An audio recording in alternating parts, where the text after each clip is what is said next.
adolescentes bajo la supervisión de sus madres, padres, representantes o responsables. Este programa es presentado por Recupera tus aparatos en Corporación Novo Ideas. Con puperiquito.com recargamos tus ideas. Hace partes y piezas 100% originales para tu Chevrolet.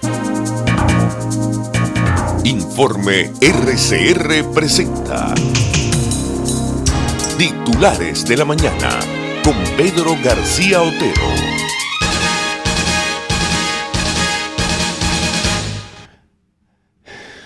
Habla Cristian Serpa, mi designación fue legal, pero el TCJ es un apéndice de Miraflores. La periodista venezolana Carla Angola publicó en YouTube un video de una entrevista con el presidente de la Sala Electoral del Tribunal Supremo de Justicia, Cristian Serpa, quien desertó al considerar que la elección del 20 de mayo no fue libre ni competitiva. En la entrevista realizada en Orlando, Florida, Estados Unidos, Serpa, sin embargo, calificó de legal, aunque muy rauda y veloz, su designación como magistrado del TCJ. Aunque reconoce que fue puesto en el cargo por ser una ficha destacada del PSUV, aún así se sorprende de que hoy, según manifestó, el TCJ sea un apéndice de Miraflores. A continuación, un extracto de los primeros 12 minutos de la entrevista. ¿Qué hace en Estados Unidos? Maduro pretende juramentarse ante el Tribunal Supremo de Justicia y en mi criterio considero que el presidente no se merece una segunda oportunidad, por cuanto la elección en la que supuestamente fue electo no fue libre. No fue competitiva. Las garantías de integridad electoral que se requieren para determinar que un proceso sea reconocido por la comunidad internacional y los propios venezolanos no estuvieron presentes en el pasado mes de mayo y por lo tanto no creo en mi criterio que con mi presencia vale. Se lo interrumpe Carla Angola y le dice: ¿por qué no lo dijo antes? Han pasado muchísimos meses de eso. Normalmente uno va preparando las condiciones para tomar distintas decisiones. Estamos en presencia de una autocracia que ha condenado a muerte inclusive a aquellas personas que no están de acuerdo con su visión particular del ejercicio del poder. Y si una persona que parte del mismo seno del gobierno que fue diputado del PSUV, si es una persona que parte del mismo seno del gobierno que fue diputado del PSUV, se corre el riesgo de ser perseguido y de ser encarcelado, dice el señor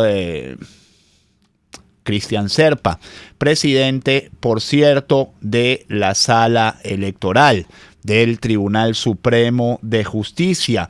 Es importante decir que uno siempre ha tenido la idea de que la lucha se debe hacer desde adentro y que desde adentro había voces que propiciaban reflexiones positivas en función de tomar decisiones que buscaran un sano equilibrio o el respeto a la democracia. Le pregunta Carla Angola: ha habido muchas irregularidades justo en el ámbito electoral. La dictadura ha robado elección tras elección. Los 3 diputados indígenas, dice en este momento, dice Serpa lo siguiente: nosotros fuimos escogidos por la Asamblea Nacional y el 28 nos toca inaugurarnos por este caso. Nos toca integrarnos al tribunal y nos indican que hay que firmar una sentencia sobre el caso Amazonas y la circunscripción electoral indígena. Nosotros, recién llegados al tribunal, no teníamos conocimiento sobre los detalles del caso y sobre el expediente. Ciertamente había que resolver una cuestión perjudicial, porque hábilmente el gobierno preparó las condiciones para señalar que había ilícitos electorales en el caso de Amazonas, había unas grabaciones, etcétera, etcétera. Éramos solo 2 magistrados de 5 los que pensábamos de esa forma y no podíamos no tomar decisión en función de la medida cautelar de suspender los resultados porque íbamos a quedar en evidencia de cara al futuro, dice el magistrado, el ex magistrado, lo llama ya Michael Moreno, veremos en unos minutos. Cristian Serpa: usted no entró en ese cargo para atacar a Nicolás Maduro, le pregunta Carla Angola, y él le dice: a mí me escoge Nicolás Maduro para que garantizara desde la sala electoral decisiones favorables al gobierno.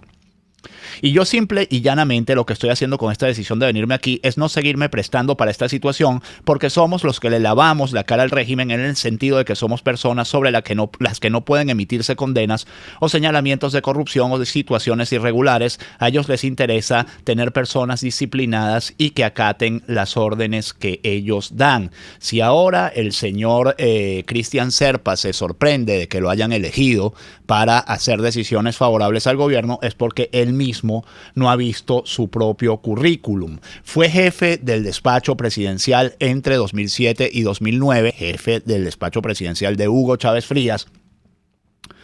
Diputado por el PSUV 2010-2015, presidente de la sala electoral entre 2015 y 2018, donde se estrenó con la sentencia que desproclamó a los 3 diputados de Amazonas y que sería piedra angular de la posterior declaratoria de desacato por parte de la sala constitucional que preside Moreno, y su última sentencia fue justamente la de la Universidad de Carabobo, donde se desproclamó nuevamente a las autoridades de la Federación de Centros Universitarios en diciembre del año pasado. Su vínculo con el chavismo se da a través de Utopía 78, el grupo que dirigía Tarek El Aizami en la Universidad de los Andes, donde se graduó de abogado en 2002, una de las razones por las cuales en 2015 no podía ser aún magistrado del TCJ, pues no tenía suficientes años de ejercicio profesional, por no decir nada de su evidente parcialidad política, dice el señor Serpa, el magistrado Serpa, en su entrevista con Carla Angola. Por cierto, pudo haberse preparado mejor esa entrevista. Dice Serpa en su entrevista con Carla Angola que él sí tenía, que él no era un magistrado comprometido políticamente porque él había renunciado al PSUV mediante una carta notariada, como si eso fuera suficiente. Y además, señala el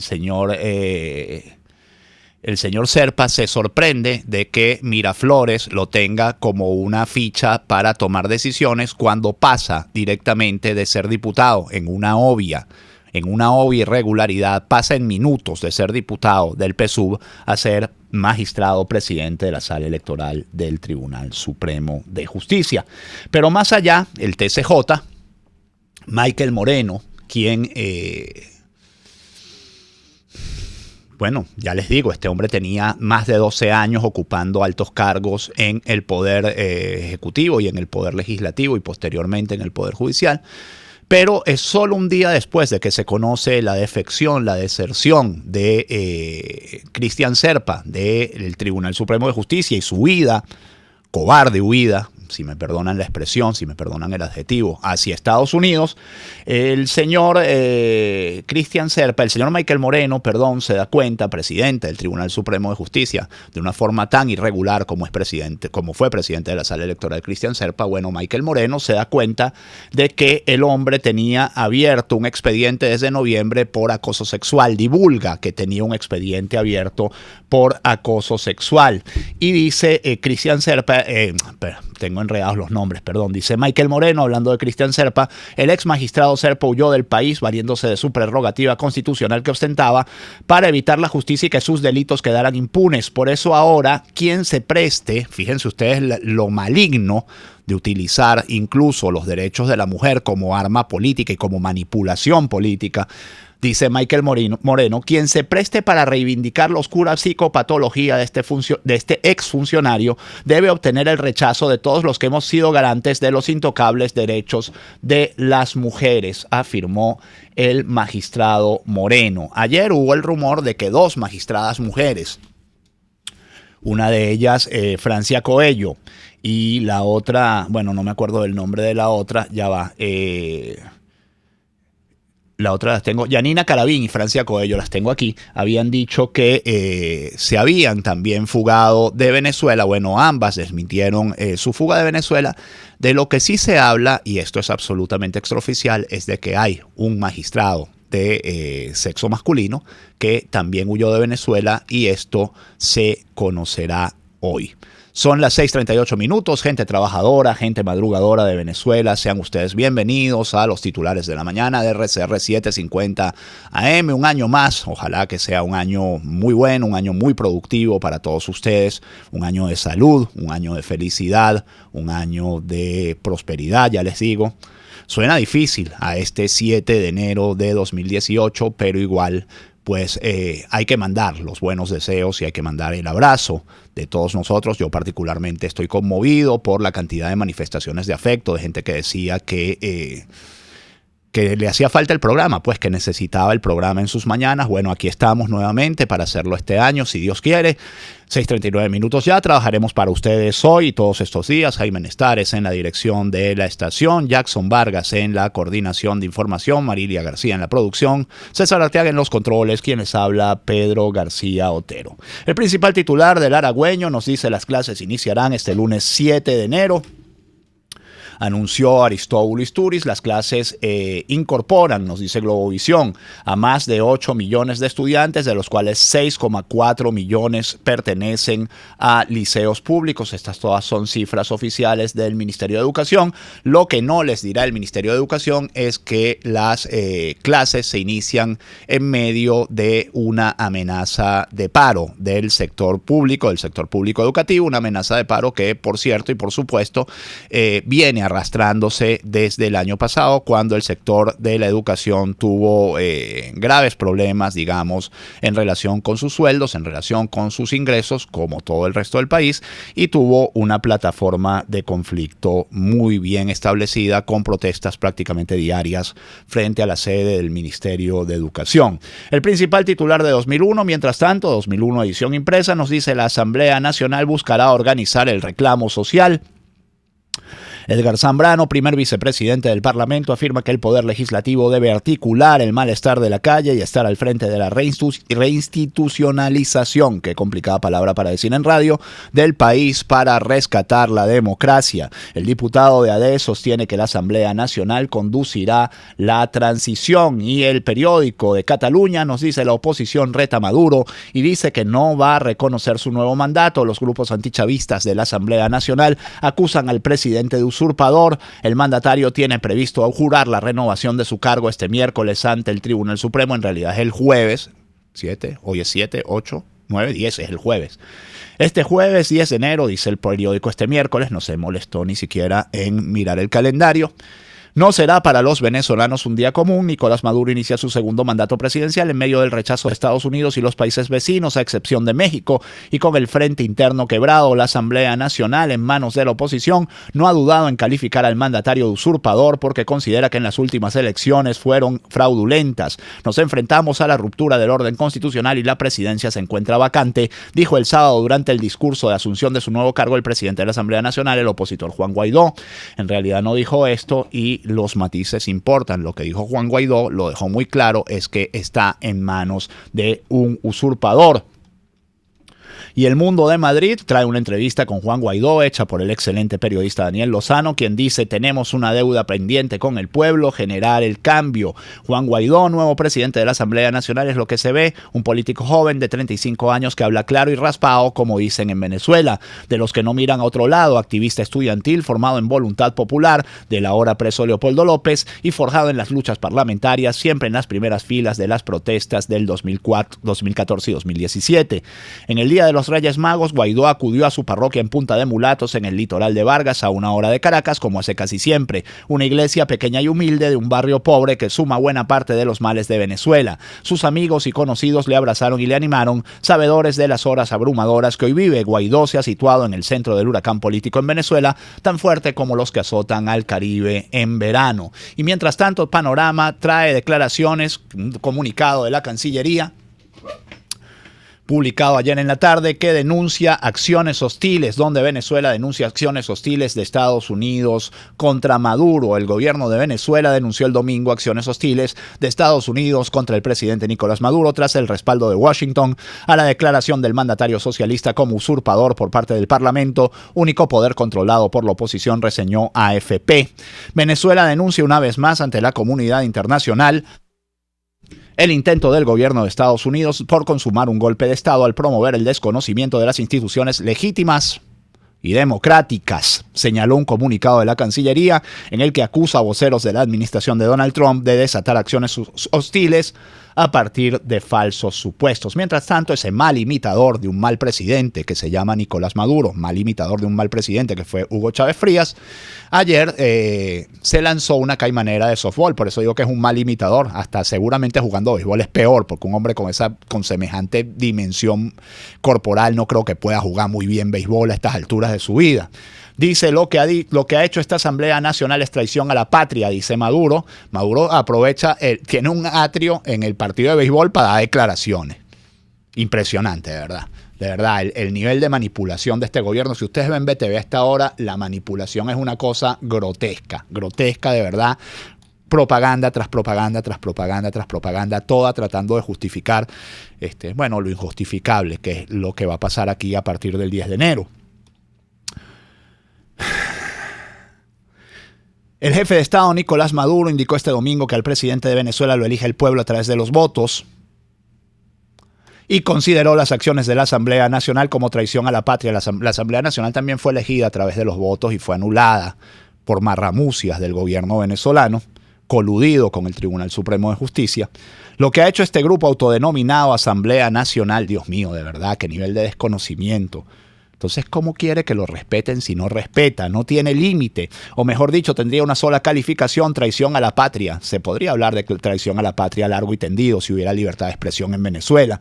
Dijo durante un encuentro amistoso y juego de softball con miembros de la Fuerza Armada Nacional Bolivariana, y por aquí van los tiros del gobierno. Denunció que el recién nombrado presidente de la Asamblea Nacional, Juan Guaidó, es un servil del imperio estadounidense, un agente del gobierno de Estados Unidos, y lo que está tratando el gobierno es de endilgarle a la oposición lo que ya parece evidente, que es lamentablemente el tema de la pérdida de la soberanía del Esequibo, la pérdida definitiva de la soberanía del Esequibo. No tiene razón el Cartel de Lima. El Grupo de Lima, habló de la intercepción de un barco de prospección petrolera en aguas territoriales venezolanas, nombrándolas como de Guyana. Fue un grave error y de esto se está agarrando el gobierno para calificar a la oposición de traición a la patria. No tiene razón el Cartel de Lima de meterse en asuntos venezolanos. Los problemas son distintos, todos tenemos problemas, pero los de cada país lo debe resolver su pueblo. Es interesante porque esta gente habla y habla y habla de autodeterminación, y los que más hablan de autodeterminación son los que menos se la permiten a sus pueblos. Si Nicolás Maduro hubiera hecho unas elecciones competitivas, normales, leales, y hubiera ganado las elecciones, aquí nadie estuviera protestando por esto. Pero todo el mundo sabe que 85% de la población de Venezuela rechaza a Nicolás Maduro. Y que si hubiera unas elecciones mínimamente competitivas, Nicolás Maduro no las ganaba. Ganó el esperpento ese del 20 de mayo con el taparrabo que se prestó para hacer su comparsa, y que ahora, por cierto, está desaparecido. No se ha sabido más nada de él, nunca más. A veces aparece por ahí suelto un tuit. Y tiene otro poco de gente que está alrededor de él, que le sirve de megáfono, del taparrabo. Pero en realidad el hombre desapareció de la escena política. Cierro con el principal titular de Últimas Noticias. Maduro, en Venezuela, al presidente lo elige el pueblo. Dijo que hará anuncios económicos el 10 de este mes, y todo el mundo sabe que el anuncio económico es tratar de elevar el salario a 19.000 bolívares, con lo cual le va a pegar otro candelazo a la hiperinflación. Y no va a resolver nada, porque 19.000 bolívares soberanos no le resuelven nada a nadie en este país en este momento. Como vamos a estar viendo después de la pausa, cuando tratemos el tema de la economía en Titulares de la Mañana. Ya regresamos. Usted escucha Titulares de la Mañana con Pedro García Otero, solo por RCR 750 AM. Sintonícenos a través de Periscope, @RCR750, la radio que se ve. Corporación Novo Ideas, servicio técnico en mantenimiento y reparación de refrigeración comercial e industrial, aires acondicionados y microondas, línea marrón, televisores y sonido. Damos garantía del servicio prestado y no cobramos por la revisión. Contáctenos por el 0212-618-6443 y 0424-294-8590. Además, búscanos en Instagram en @corpnovoideas y @novoideas. Porque tus aparatos pueden volver a funcionar, recupéralos en Corporación Novo Ideas.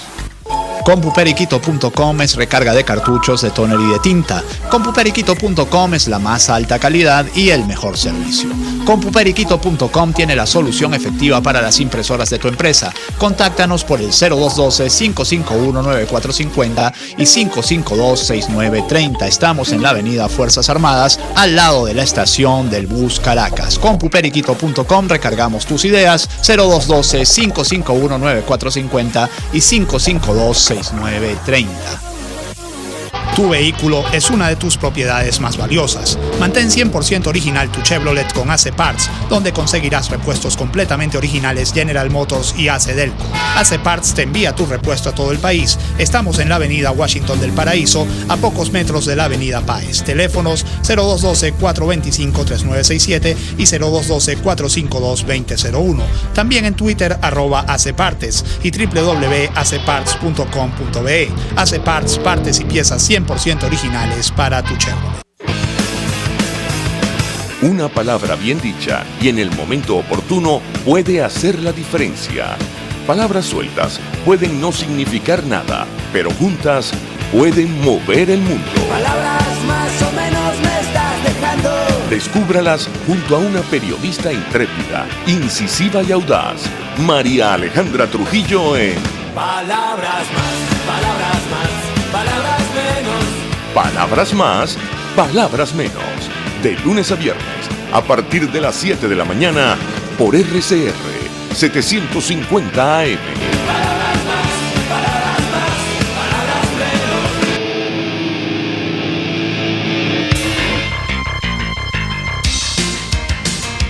menos. Estás escuchando Titulares de la Mañana con Pedro García Otero, solo por RCR 750 AM. 6:50 minutos, 5 minutos para leerles titulares. Estados financieros de PDVSA muestran ventas de exportación que no entraron de manera efectiva en las arcas de la petrolera en 2017. Esto es una información de Venezuela al Día, una nota de Maybor Petit. Una evaluación de los estados financieros consolidados de PDVSA del año 2017 muestra ventas de exportación por $50.861 millones. Esto es dinero, Que Venezuela esté tan mal cuando el año pasado le ingresaron $50.000 millones, clama al cielo solo por petróleo. Mientras que el año anterior, de 2016, habían sido de 41.361 millones, dichos recursos no tuvieron efectiva entrada a las arcas de la estatal, según lo revela un informe emitido por el comisario principal de Petróleos de Venezuela, PDVSA. O sea que aparentemente alguien por ahí se quedó con 10.000 millones o los estados financieros de PDVSA son una ficción. El documento en nuestro poder revela que solamente una porción de dichos ingresos fueron captados oportunamente por la tesorería corporativa, por lo que pueden apreciarse los resultados operacionales alcanzados con limitados presupuestos reales de divisas, en atención a las cifras de ingresos totales que estuvieron disponibles en caja durante el año 17 y que han sido mostrados por la Vicepresidencia de Finanzas de PDVSA, de efectivamente 16.549 millones obtenidos con un precio diario promedio de realización de $46,66 por barril. Si esto hubiera sido, digamos, la diferencia hubiera sido pagada en deuda de PDVSA, eso tendría que estar reflejado también en los estados financieros y no lo está. Mientras tanto, los medios reflejaban ayer que el Parque Hugo Chávez, ojalá que si algún día huye el que se encargó de hacer este parque, que fue el anterior alcalde de Caracas, no descubran al día siguiente que ahí había corrupción, como descubren al día siguiente que Cristian Serpa era un depredador sexual, ¿no? Cristian Serpa, ya les digo, trabajó 12 años en altos cargos del gobierno, nunca nadie dijo que fuera un depredador sexual. Al día siguiente que el tipo deserta, entonces es un depredador sexual. Ojalá que aquí no se diga algún día cuando deserten, porque al final va a desertar todo el mundo, este hombre se está quedando bastante solo. Cuando deserte uno de estos que hizo este parque, no lo quiero nombrar para que no me acusen de corrupción, que hay que estar en una línea muy delgada y esto se está poniendo cada día más complicado decir las cosas. Bueno, que no descubran al día siguiente que hubo corrupción en el Parque Hugo Chávez, lo cual parece evidente. El Frente en Defensa del Norte de Caracas denunció este domingo que el Parque Hugo Chávez, ubicado en el oeste de la capital, es un cementerio de cabillas, a pesar de que la alcaldesa Erika Farías ha recibido al menos 4,5 millones de bolívares soberanos para culminar proyectos de recuperación y mantenimiento de áreas recreativas. Y qué mejor homenaje a Hugo Chávez que un parque al que se lo comió la corrupción y es un cementerio abandonado. Ese es el mejor homenaje que se le puede hacer a Hugo Chávez, porque resume lo que fue el gobierno de 12 años de Hugo Chávez, un cementerio de obras abandonadas y un montón de gente que se enriqueció a costas de esas obras. Dice La Patilla que ya ni los bancos públicos aceptan el nuevo billete de 2 bolívares. Dice José Guerra que a partir del 10 de enero el gobierno tendrá que comprar de contado. Murió un doctor del Hospital Clínico Universitario de Caracas al lanzarse de la tirolina del monumento de la Divina Pastora en Barquisimeto. Esto es... bueno, los familiares del fallecido, cuyo nombre era Andy Cardoso, era el nombre del doctor que murió. Bueno, dicen los familiares que esa tirolina no tiene los más mínimos mecanismos de seguridad. El Papa Francisco instó a Europa a dar refugio a los migrantes atrapados en barcos, y no puedo cerrar este programa sin recordar con mucho cariño, con mucho afecto, a ese gran periodista, maestro de colegas, enorme periodista deportivo que se llamó en vida José Visconti. Murió ayer, llevaba varios años complicado de salud luego de un ACV. Murió ayer a los 71 años de edad, acababa de cumplir 71 años de edad en Caracas. Y hoy de 1 a 6 de la tarde en la UCSAR, en la Universidad Católica Santa Rosa, donde dedicó los últimos años de su vida a formar a periodistas jóvenes, serán velados sus restos. Habrá una misa de cuerpo presente a las 3 de la tarde. Así que, José Visconti, voy a usar una frase tuya para despedirte. La sacaste de jonrón, se te recuerda con cariño, hasta siempre, colega, amigo. De verdad. Gran amigo, gran colega, gran ciudadano, un venezolano ejemplar el que nos dejó ayer en horas de la tarde. Que este día 7 de enero de 2018 sea todo lo que ustedes esperan de él.